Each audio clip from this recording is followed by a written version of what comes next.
Welcome back to our journey through the feasts of the Lord. So far, we've seen how Passover revealed redemption through the blood of the Lamb, unleavened bread pictured our call to holiness, and first fruits pointed to the resurrection of Messiah.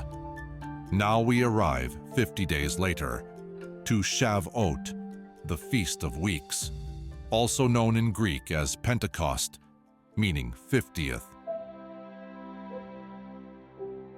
This feast is about harvest, covenant, and power, the moment when God came down to dwell among his people once again.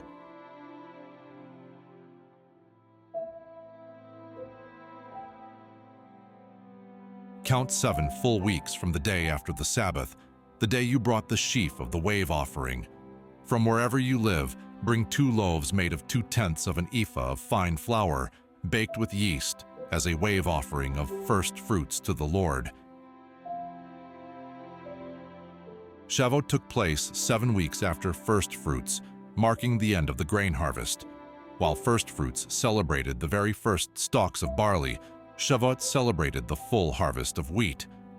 Unlike the earlier feast, these loaves were baked with yeast, a striking contrast. They symbolized a people still imperfect, yet accepted before God through his grace. 2 loaves, many scholars believe, represented Jew and Gentile, both brought together as one offering before the Lord. Jewish tradition holds that Shavuot also marks the day God gave the Torah to Israel at Mount Sinai, 50 days after the Exodus. That moment was marked by fire, wind, and the voice of God. The mountain trembled as heaven touched earth. 50 days after the resurrection of Jesus, the same pattern appeared again, this time not on a mountain, but in an upper room in Jerusalem. When the day of Pentecost had fully come, God once again descended in fire and sound. But this time the fire did not fall on a mountain. It rested on his people. At Sinai, God wrote his law on tablets of stone. At Pentecost, he wrote his law on human hearts through the Holy Spirit. At Sinai, 3,000 died for their disobedience. At Pentecost, 3,000 were brought to life through the gospel. The old covenant of stone was replaced by a new covenant of spirit.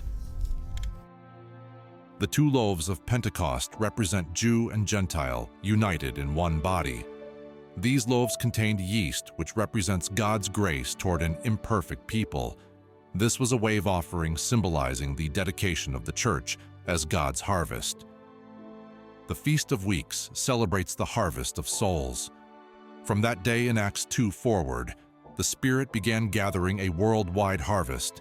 Every tribe, tongue, and nation invited into God's covenant family. It is no coincidence that the church was born on a feast celebrating harvest.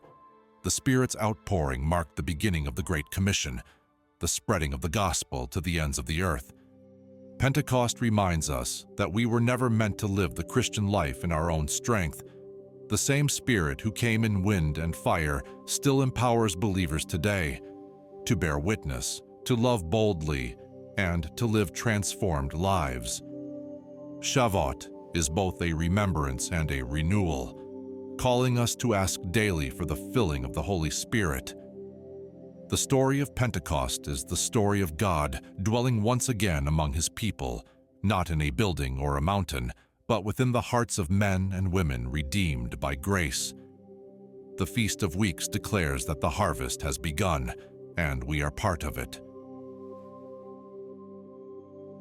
In the next session, we will begin the fall feasts, which start with the Feast of Trumpets.